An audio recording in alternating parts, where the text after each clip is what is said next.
Hey everybody, today I'm going to be doing a cooking video on a simple pasta dish that's low on carbs, high on vegetables, and high on flavor. I don't know how else to describe it. It's a simple pasta dish, and I'm sorry I'm so bummed out today. It's laundry day.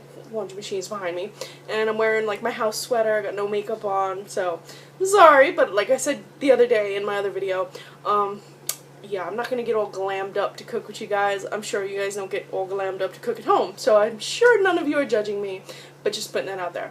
So, I'm going to be cooking a pasta dish, and I have everything already cut up, and I'm going to tell you exact measurements you need. First of all, you need pasta. I have about 2 cups of the swirly kind of pasta. I forgot the name of it. I remembered the name of this for ever, and I just forgot. But you need about 2 cups of pasta, and this is going to serve 2 people. So 2 cups of pasta. It could be penne, could be whatever. I'm not too picky on the pasta. You're going to need 2 cups of yellow squash. Yellow zucchini is the same thing. You can use green zucchini, and you could also add scallions. I'm not adding scallions today, but just saying, it's excellent with scallions if you add a little bit in. But yes, 2 cups, yellow zucchini or green zucchini, doesn't matter. Even eggplant's good, by the way. A red onion that's cut into half-moon thin slices like this. This is 1 whole red onion. You're going to need 2 cloves of garlic that you can smash them or you can mince them. It really doesn't matter as long as it's in small pieces. This is 2 cloves. And then you're going to need just a handful of cherry or grape tomatoes that you're going to cut in half. And you're going to want to do that vertically, otherwise they kind of smoosh all over the place. I also have some basil right here, and we're going to tear this up at the end, so no even cutting for that. And I also have a little bit of Parmesan cheese. Now to start this off, really simple. This meal also has super minimal cleanup, minimal amount of dishes, etc. You can take a little small baking pan. Now this one is my go-to baking pan, but I always line it with something because it's kind of old now. I would say line your baking sheet with tin foil, but I have run out of tin foil, so I am using wax paper. But if you want to, you can just use your regular, sheet and not put anything on it. It's easier cleanup if you put something on it. And what you're going to want to do is you're going to place your onions, your garlic, your tomatoes. You're just going to place them all on the sheet. It doesn't matter, as long as not everything's on top of each other. And you're going to drizzle it all, the zucchini, everything. You're going to put this all in here, and you're going to drizzle it with about a tablespoon of olive oil. So literally all your vegetables. Actually, mine's going to kind of be all on top of each other because it's a small tin. And so I have the tomato. So it's getting really colorful now. Looks really pretty. I love putting the garlic on last because I just really feel like it infuses the flavor. You can put a little bit on the bottom, a little bit on the top. And then I'm just going to sprinkle my garlic all over it.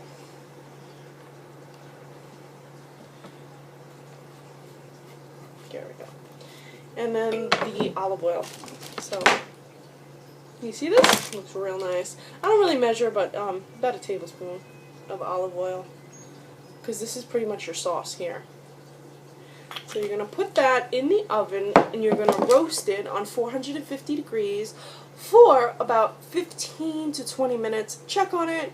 If you have it more spread out, less time, maybe 10-12 minutes. If you have it like me in a small tin, you have it all like this, you can do more time because you want to make sure that everything is kind of cooked and all the flavors are infused. And while that's in the oven, you start boiling your water. I don't really measure my water. I just put some water in a pot, salt it up, and then put my pasta in it. So I'm going to do all of that right now as I put this in the oven. So I got the pasta boiling, and I usually do about 10 minutes, so it's nice and al dente, nice and chewy. If you like your pasta softer, you can do that. Just leave it in for maybe 15 minutes. Also, I've placed the vegetables in the broiler to just finish them off, give them a little bit more of a golden brown texture, and leave them in there for 2 minutes. So now you drain the pasta, but you leave the heat on medium heat. Now what you're going to want to do is you're going to add your vegetables in. You're going to add a little bit of butter. I mean, don't Paula Deen it here. There's no reason to, go overboard. You're going to add your vegetables. I like to save about 1/8 of the pasta water because it's a little bit starchy and it makes the pasta sauce just a little bit better. I personally always do that. And then you add your basil in as well. So your basil, your vegetables, about 1/8 of a cup of the pasta water, and you keep this on a medium heat. Let it cook with just, I guess, a tablespoon of Parmesan cheese. Let that mix well, and then you're ready to serve. This is like the best sight in the world. I love looking down and seeing so much color. So I'm going to stir this up, cook it on the medium heat, do that for maybe 3 minutes. and then I'm going to serve. Just wanted to give you more information. Now I'm all ready to plate this up, and as you can see, just that little bit of ingredients created a lot of pasta. This is supposed to be for 2 people, but you could probably feed like 2.5. So if you have like a child, you could probably feed them with this as well. So I'm just gonna, it's a small spoon, it's giving me little by little. So this is gonna be very, very chunky. This is not like a watery pasta dish at all. There's lots and lots of fresh vegetables. You can also serve this as a side, like if you're making steak or whatnot and you just want like a non-traditional pasta side. This would be great. Maybe even cold. I haven't tried it yet cold, but I think this would be good as like a summer salad cold. So you add that. There you go. And then you can top with a little bit of Parmesan cheese. And there's still like tons and tons in the pot. So I hope you enjoyed cooking with me. That's my little dish with a sprig of basil. I hope you enjoyed cooking with me. Let me know what you thought about this recipe. If you try it, tag me in it if you're on Instagram. I would love to see. Sorry about my washing machine making so much noise. Please follow me on Instagram. I'm Miss Second Stardust, and thank you so much for watching. I hope you enjoyed this cooking video.